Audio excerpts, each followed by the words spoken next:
Gary Graffman's biography has several parallels with my own. He was in the center of musical life of New York and Philadelphia, and I grew up in the middle of the musical elite of Moscow.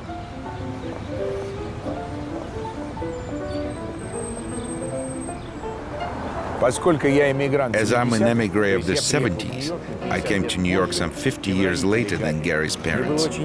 So it's very interesting for me to meet him and talk about his family, life story, and his musical journey. The fact that he has just turned 85 makes our meeting especially significant.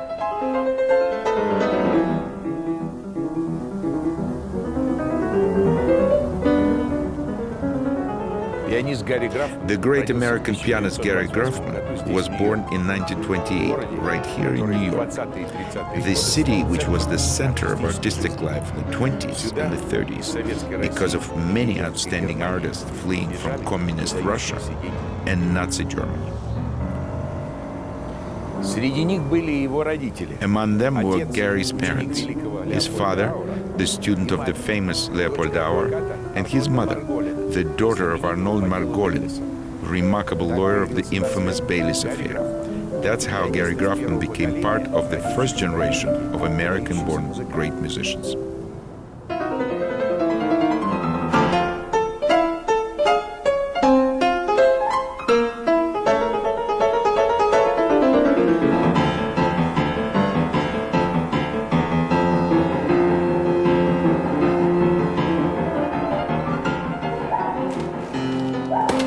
Hello, Gary. How are you? So good to see you. Wonderful to see you. Great. I can see that you're well guarded by the dogs there, yeah? Absolutely. Should I hang you up? No, it's okay. It's okay. Look, what a fantastic collection. Oh, yeah, this is my secret life. Secret life, Yes. yeah, double life. Very true. Very true. Everything on this table is Tang Dynasty. Tang Dynasty is from 7th to 10th century. And they were in tombs and guarding, the spirits guarding. Exactly. And they had to have in their life, afterlife, what they had before. So this is an acrobat. Yes. These are cows, bulls, whatever, Bulls, yeah. horses. He takes care of horses. Of course. You notice, by the way, the faces, like this one, like this, they're not Chinese. They're usually from Central Asia. Really? Yeah, and this is earlier. This is actually Han Dynasty, which is 200 BC to 200 AD, and so forth. That's more than 2,000 years old. Yeah. Fantastic. So shall we maybe could you give me a little yes, tour? Let's start. Maybe, yeah. Let's start there. So these are Japanese fans, which I bought in Boston, by the way. Ah, yeah. Yes. And these are various Chinese paintings. That's Japanese. And Oriental art, fantastic. I want to show you something. Yes? You might even recognize these people. My goodness. This is when during the years I was head of Curtis. Of course. And we have visitors. Isaac You know who they are? You do know them? And Slava. Isaac and Slava. What a company. But you look very presidential. Yeah, Marvelous. Yes, it's a little bit, I think, overdone. No, but it's marvelous. Yes. What a supporting cast you have.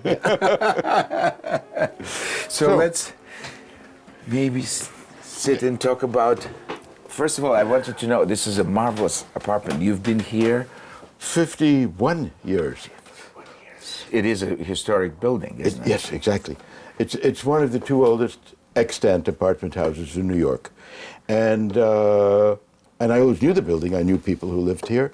In fact, the first time I went to Europe, I had a Fulbright and I needed recommendations. It was 51 years, Yeah. very incredible. But now you're in the heart of New York, just across the street from Carnegie. And yes, absolutely. That's extraordinary. Now, I remember from reading your book that when you were growing up, you went to incredible amount of concerts. Very many. Very many. You made your debut. My debut? Actually, no. Actually, I made my debut in the small hall of Carnegie Hall. Before that, twice. And then Town Hall. We're talking about when I was 13, 14, so forth. And I remember, once there was a critic from some publication who, when I arrived, 1 minute before the concert in Town Hall, he turned to his friends and colleagues and said, Gary is here, now we can start the concert. In other words, I went to so many. that So you were a permanent fixture. Exactly. The debut at Carnegie Hall is still the ultimate, yeah? There's still everything. Mount Olympus. Debut as well as the Any recital. The 10th time you played yeah. It's always. And in the famous phrase, how do you get to Carnegie Hall? Practice. Yeah. Exactly. But from those days, I ask you about who were your piano heroes. Yeah. Well, this is slightly beyond, but I heard them. It's just that I was too young to take it all in. Rachmaninoff and Joseph Hoffman. I was at their concerts, but I was 6, 7, 8, 9 years old. This kind of thing. But then I'm a beginning teenager, and up from there. I guess 4 people influenced me. 4 pianists, that is, influenced me the most. And in different repertoire, obviously. In no order, Horowitz, Rubinstein, Schnabel, and Sirkin. And I actually studied with Horowitz at one time, and even to some extent with Sirkin because of Marlborough, played a lot of chamber music for him. And the other 2 I knew. In fact, Rubinstein was at my concerts, and I had dinner with him. Schnabel, I only knew to shake hands with, not any better. But those were the ones who influenced me, those 4, the most among pianists. But of course, there were violinists and conductors and others. Yeah. That's a remarkable company. Yes. Just to know Horowitz, I mean, that must have been a Well, I worked with him. You worked with him. Yeah. After I graduated from Curtis, and my teacher arranged this, Vingerova, who knew Horowitz. I played for him maybe once a week for a year, and once a month for 3 or 4 years after that. This was to my benefit. So after I played for him, and for 2 hours, we were talking about me and my problems, or what he liked, what he didn't like, what he suggested, in a marvelous way. I learned how to teach. I never taught until much, much later in my life. He was criticizing me almost always, not the way he would like it, but what he thought I was aiming for and maybe not succeeding, or not succeeding well enough.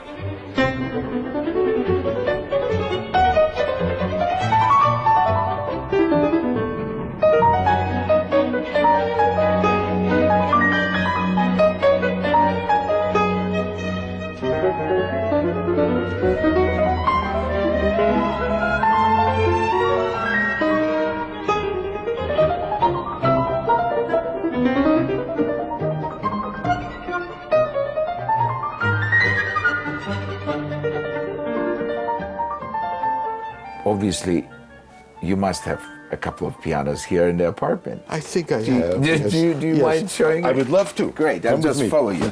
Well, listen, maybe before we go in there, would you like a drink of something? Oh, have wonderful. Some tea? You have Yes, such beautiful bar here. Yeah. Terrific.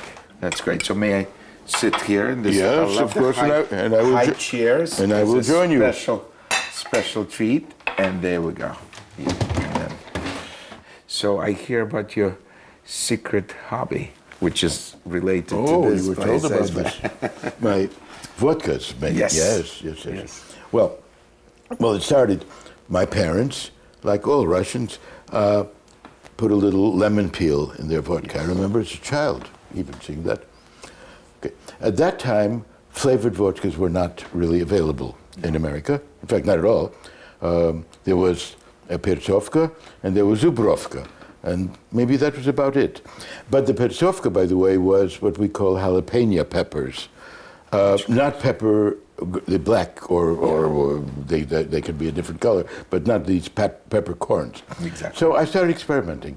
I remember my parents doing lemon, my mother taught me, use a peeler, only get the yellow part of the lemon, as little of the white as possible, and you let it stay because, of course, the alcohol extracts the alcohol. Out of the white part. The alcohol, extracts, the oil from the lemon. So then I thought, well, lemon, why not lime? Why not tangerine? I did everything, kumquat, all the citrus fruits. Oh, Yes. Okay. Then we came peppercorns, and that was fantastic. I preferred it to the other kind of pepper. Then roots like ginger. Ginger. Chrén, horseradish. Exactly, yes. horseradish. Yes. And also ukrop, dill. Dill as well. Yes. So I have a large collection. If you wish to try Oh, a little later bit. on. Okay. Yes. Maybe later on. It's all in the freezer. Fantastic! What an interesting hobby. And you told me that there was a big article in New York Times. The biggest article in my entire life, because after all, I've in New York. I've lived here all my life. Yes. I mean, I've gotten good reviews, I've gotten bad reviews, and usually in between, the articles about me or the house or this or that. But the biggest article of all was about my vodka making. It was from the food and wine person from the New York Times from many years ago. That's yeah. That's it. You play all your life, then you teach, you become the president. You're big expert in Chinese art, but the biggest article is on vodka. So, I know that you, besides the spectacular piano career which you had, you also. It overlapped with your teaching because you started teaching already in your 50s. Late, very late. Much Very later late, than, though. yeah. When I was 50 or 51. Yes. Yes. In 1981, more or Yes. less. I began to teach at Curtis and the Manhattan School of Music. Manhattan as well. Yeah. Mm-hmm. So then, when I started to have a problem with my right hand, I wasn't playing at all for a few years. Then later I started to play a lot with the left-hand repertoire, of Yes. course. But this in-between time, that's when I started to teach. Both Manhattan School of Music in New York and Curtis in Philadelphia. And in Manhattan, it was mostly Curtis students who were, in Curtis they only give a bachelor's degree. Yes. So they wanted master's or DMA, so they have to go to other places. So it was that with a few exceptions. I mean, we're dealing with very small numbers of students. And then 4 or 5 years later, when I became the director and then later president of Curtis, there was no time to do both. So it was only Curtis.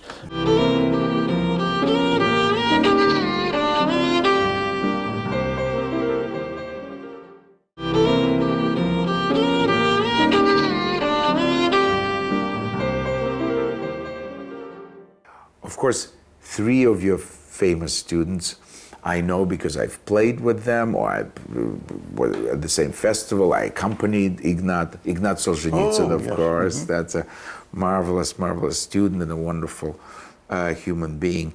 Of course, Lang Lang is the most famous, and I played with him years ago in Verbier, Smetana Trio. I remember, yes, which he said, it was Boris Pergamenshikov, the late Boris Pergamenshikov, a wonderful cellist, and myself, and he said, listen, I never played a note of Smetana. I'm sure. I don't know. Yes. And he said, teach me. And of course, the first rehearsal was already filmed by Hong Kong television and everything. But he was wonderful. He was wonderful. And then before the concert, I was looking at my 3 bows that I usually carry of different weight. Yeah. And Boris inquired, he said, you're going to take the heaviest one because we're playing in this big place. I said, yeah, the boy was wonderful during the rehearsal, that once he tastes blood, he's going to make us absolutely, yeah.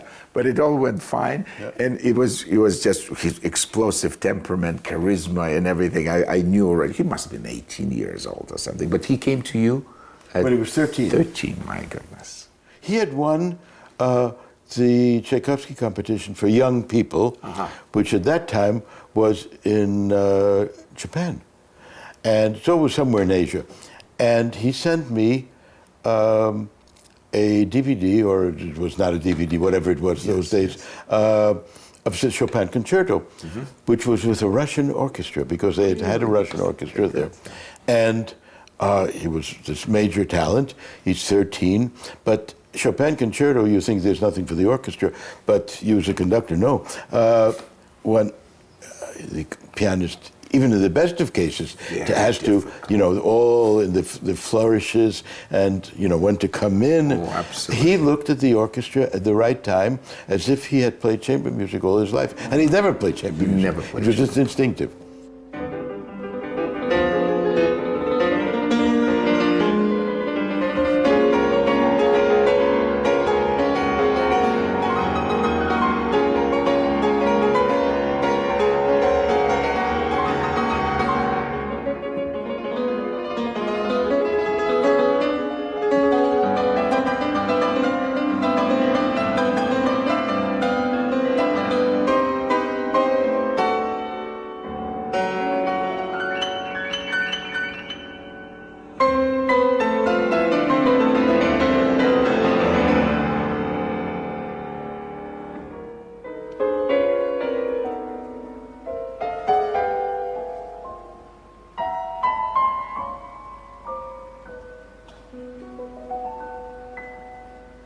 So Gary, maybe we could now finally see the pianos. Well, come with me. Okay, yes, great. let's go.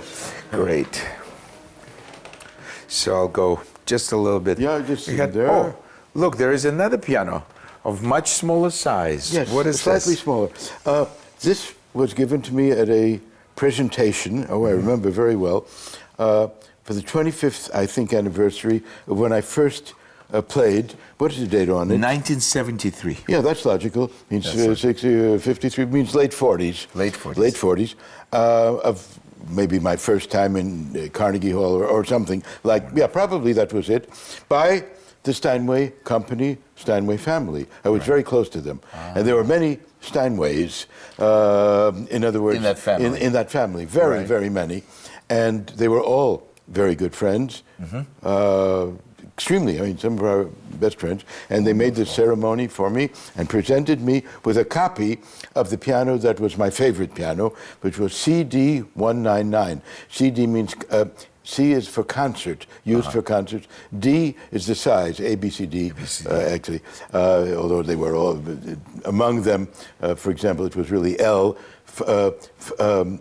L, M, and S for large, medium, and small but that was a small one. Then was the B. Yes, the size B, which my mother has. Then yes. C, which was made more in Germany than here. Right. And then D, which was the big one that is used for all the concerts. So this is a copy of CD 199. Your preferred piano. My preferred piano, which most of my records were made on. Not all, but most. That's marvelous to have a copy right here. Of course. And this has a nice history. When I graduated from Curtis, this was 1946, okay, several years ago. A few years ago. They gave me the piano, actually, to practice on, and they wrote a letter to my father that they understand they cannot afford to give piano to one person, not to another person, wouldn't be nice, and so forth. However, they know I need a piano. Of course. So would it be all right if we sell it to you for $500? That's all they wanted. So it just for form. Yeah. So my father, that same day, in the evening, sent them a check for $500. Before they changed their mind. Well, I didn't think they would. And the next summer, that summer actually, they sent it to the Steinway factory, and I think for $800, everything inside, it was made brand new. So this was old, remains old, but it became a new piano. And since then, it has had maybe 3 or 4 operations. And most of my students, this is a smaller piano. This is the smaller piano. Yeah, this is an L, that's a B. Most of my students prefer to play on this one, just a more beautiful, long-lasting sound. Wow. I mean, they're both good. But and when you, in the earlier days, you know, when you would come here with your wonderful friends, you know, like Leon or Capel, before, I don't know whether, you didn't live here yet when William Capel was. No, but I always had 2 pianos. You always had 2 pianos. Always had 2 pianos. So perhaps we could just go and sit down and talk about the very beginnings. Okay, yes, with pleasure.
now I wanted to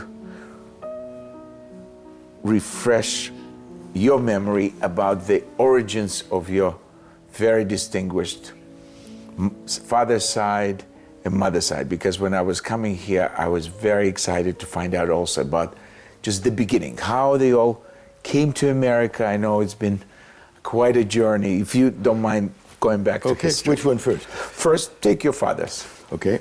My father came from Vilna, now Vilnius, and he was the oldest of 4 children. He had a brother, 2 sisters, and a mother. But he was accepted at St. Petersburg with Auer. That's so he was a Leopold Auer. A colleague. Yeah, exactly. Yeah.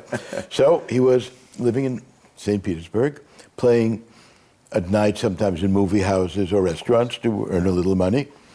And while there, got a letter from somebody he refers to, in my mind, so Papa Heifetz, Yasha's father. Yasha has been accepted.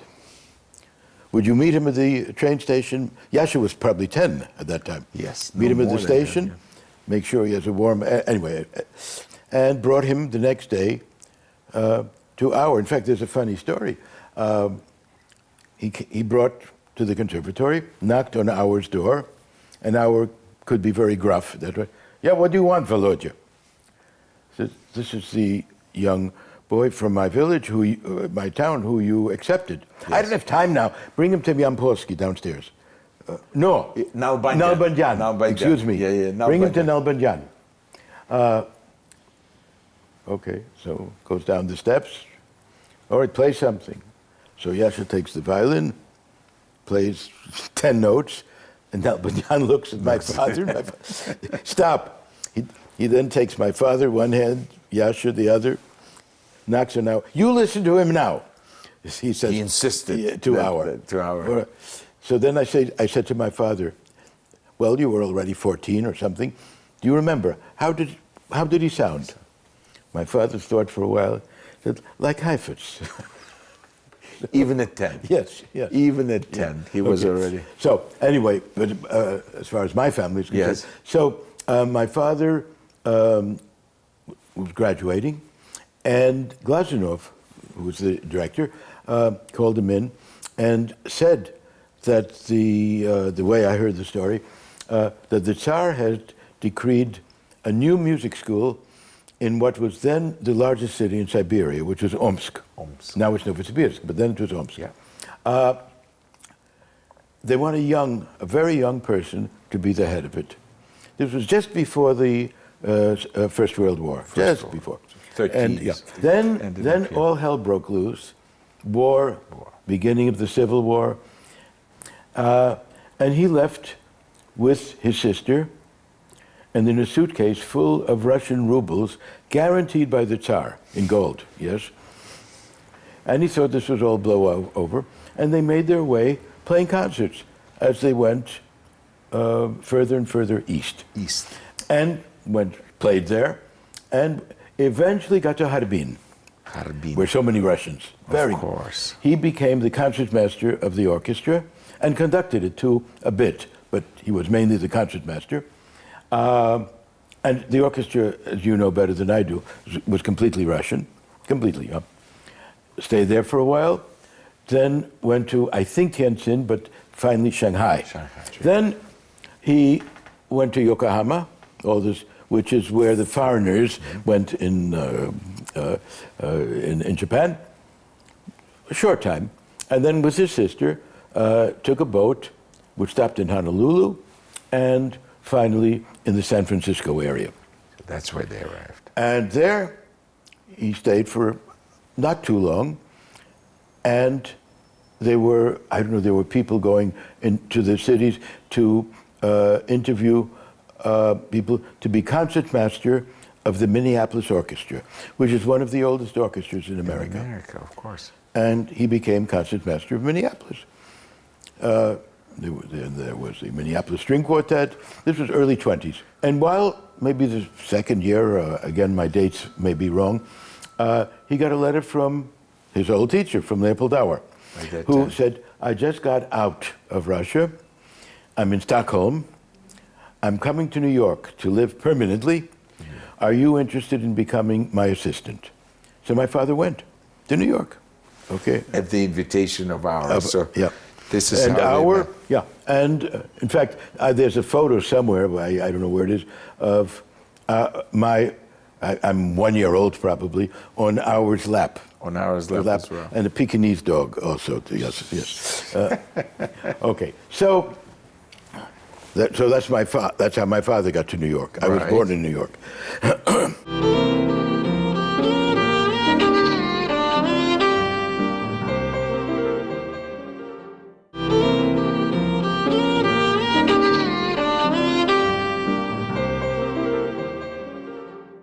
My mother, totally different, completely different history. Different story.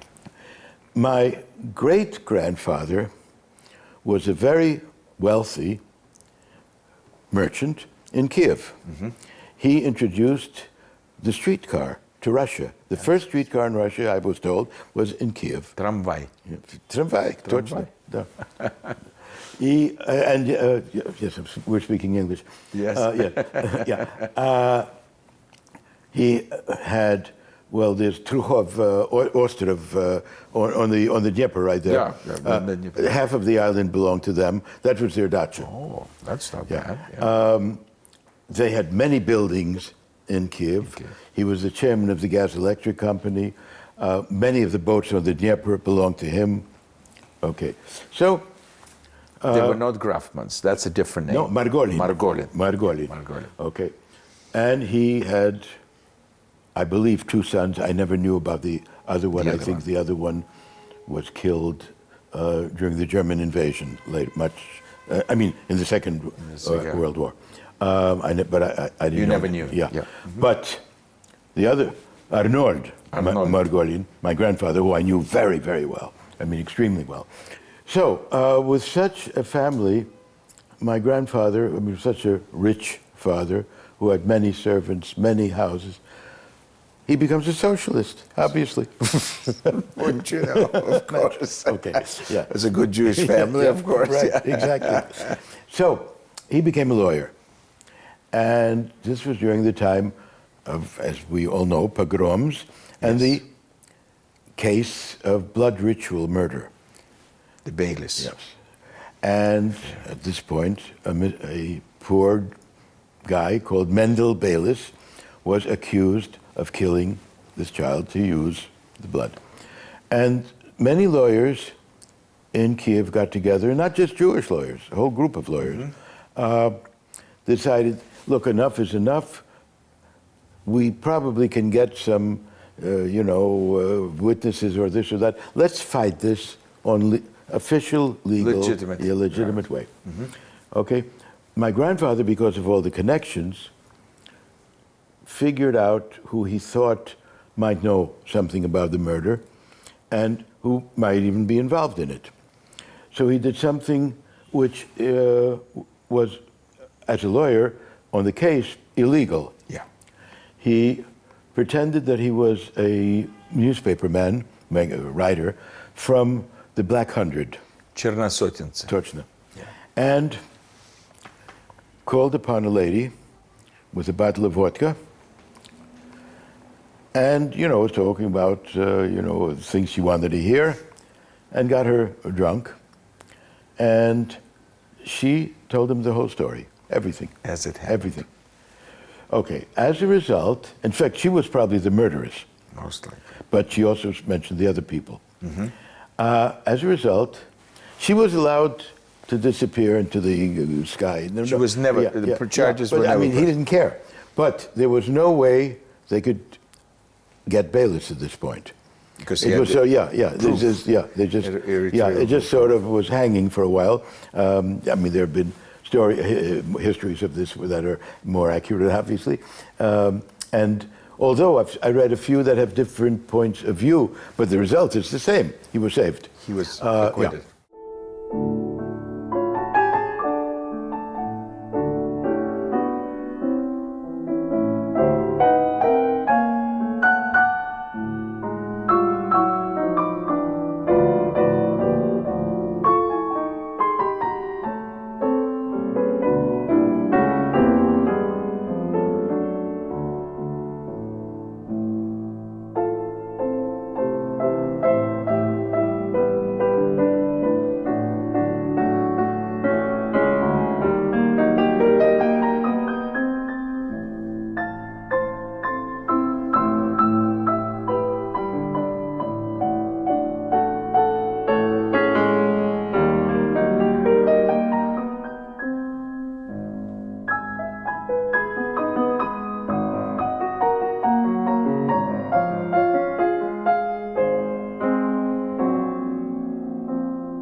Now, just coming back to the 30s. Now, besides the Russians, what was happening in New York at that time? Well, New York, America, became sort of where the action was. Exactly. In the arts, we're talking about music, but in all the arts, science, medicine, because of two things happened. The Russian Revolution and Hitler, a certain amount apart. Okay, this meant that gradually, first from Eastern Europe, Russia, later from Central Europe, Hitler, there was lots of people trying to get out. And the majority, not all, majority of them ended up in the United States, mostly between Boston and Washington. I mean, Boston. The East Coast. Yeah, the East Coast. And a group also in California. And lots of composers ended up in California. Schoenberg. Stravinsky. So now what happens is that I'm studying with Vingerova, pupil of Sitkovetsky. One of my best friends is Leon Fleischer, my age. He was studying with Arthur Schnabel, German. Very different school. Istomin was studying also at Curtis, but with Rudolf Serkin. Also German, but different than Schnabel. Exactly. Yeah. We were playing for each other. I mean, these were my best friends. Almost every day, or anyway, 5 days a week, or talking on the phone every day, certainly. And a few other. I mean, Jacob Platiner, yes. His family actually came from Poland. They couldn't get an American visa first, so he was in Cuba.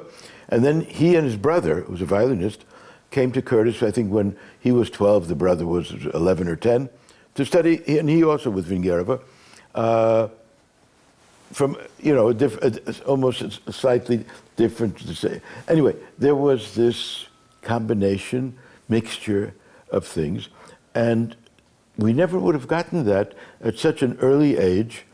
I mean, here I was playing my Beethoven Sonata, although I must say, in all fairness, Vingerova did use the Schnabel edition. I mean, all these people normally would come here every couple of years and then go back home.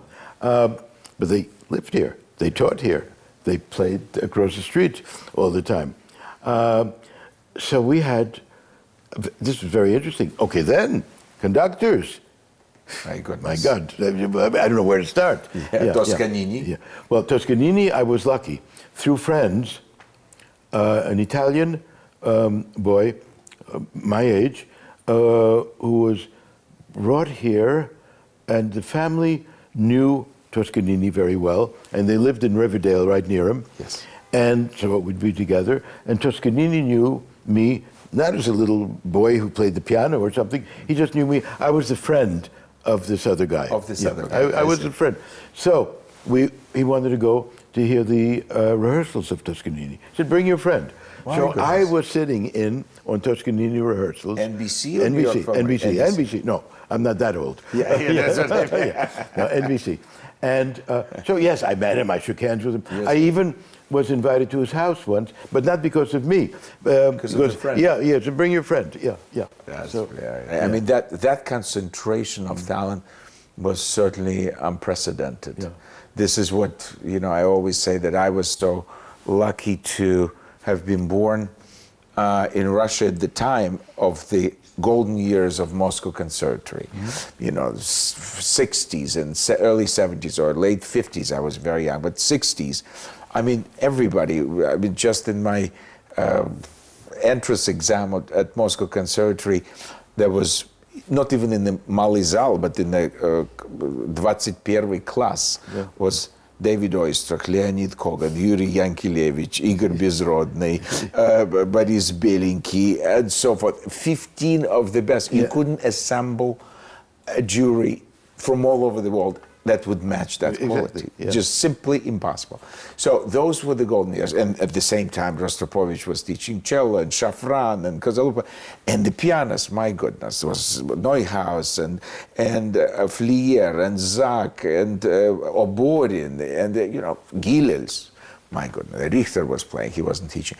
I mean, extraordinary. I was very lucky, but that happened in the 60s, right? But that happened here in the 30s because of all this. Exactly. Because of this. Yes. Now, you are about to celebrate a rather substantial, important birthday, Yes. like my mother just a few months before you. Yeah, on Monday, I have my 85th. 85th, bravo, really congratulations. That's a marvelous, marvelous mark.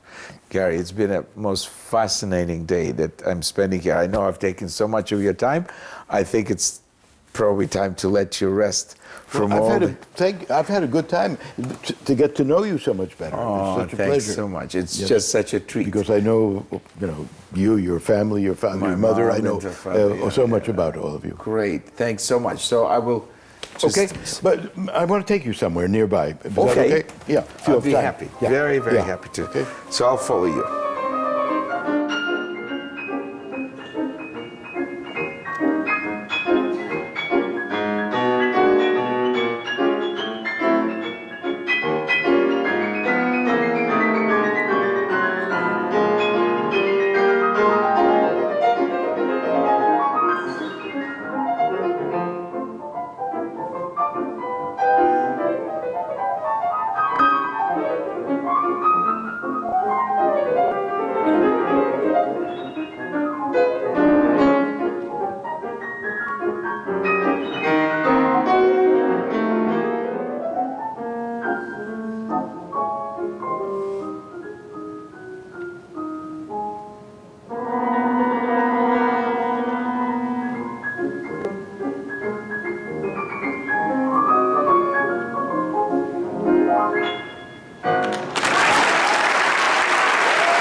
Let me tell you about this building. Yes. Before Cami, Yes. it was a Shalif dance studio. Really? And during the Depression, Yes. I'm talking about middle 30s, Yes. it was for sale, It was. and my parents looked at it, and my mother They said, considered buying it? It's full of cockroaches. Oh, my and God. they didn't buy it. And she was right. There were different kind of cockroaches later on. The agents. Yeah, exactly. Oh boy. Exactly. That's what my wife said. It was exactly. The Italian place you mentioned, the Trattoria del Latte. Trattoria del Latte, exactly. Exactly. That street is a very special street, I think, in the music life of American-based musicians. This is probably the most important street. Oh, God. Everybody. So this is the famous Steinway and Sons, where you spend hours and days and just right here. Yes, the Steinway home. So this is where I spent my youth. Literally. No, literally from Yes. 16 and then on. I mean, not in my 20s and my 30s too. Downstairs is the basement. The basement. Dozens of pianos, concert grand pianos. Yes. And I would try out pianos. I would play for my friends, Fleischer, Stomp, and Jenkins, the other people we mentioned. Every new work would be tried out there. And we'd play on two pianos. And of course, the piano that I was using, that I usually used for a concert, was here.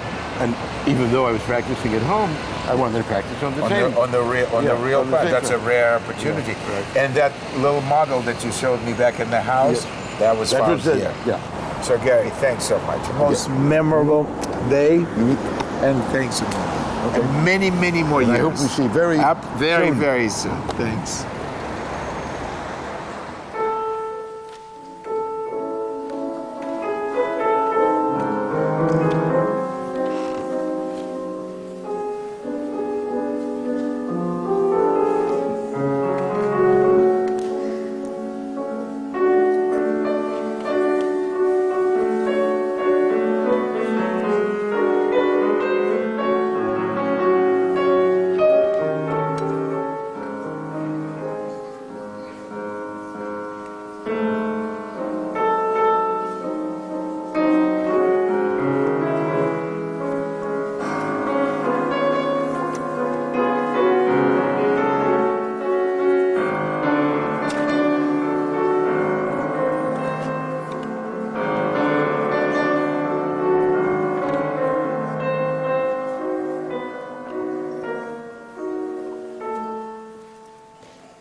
I spent a wonderful day with Gary. I never knew the details of his remarkable family story. I never visited his fabulous apartment and his unique collection of the ancient Chinese art. Remarkable is the fact that he traveled all over China since more than 35 years while looking for it. But what amazes me the most in Gary's personality is his irrepressible enthusiasm, curiosity, and phenomenal work ethic. All of that in spite of the loss of perhaps the most important condition for a pianist, ability to play with both hands. Gary Graffman didn't leave the world of music. He has lots of students, competition juries, performances, lectures, and he also writes books. What can one say? Everyone should be like this at 85.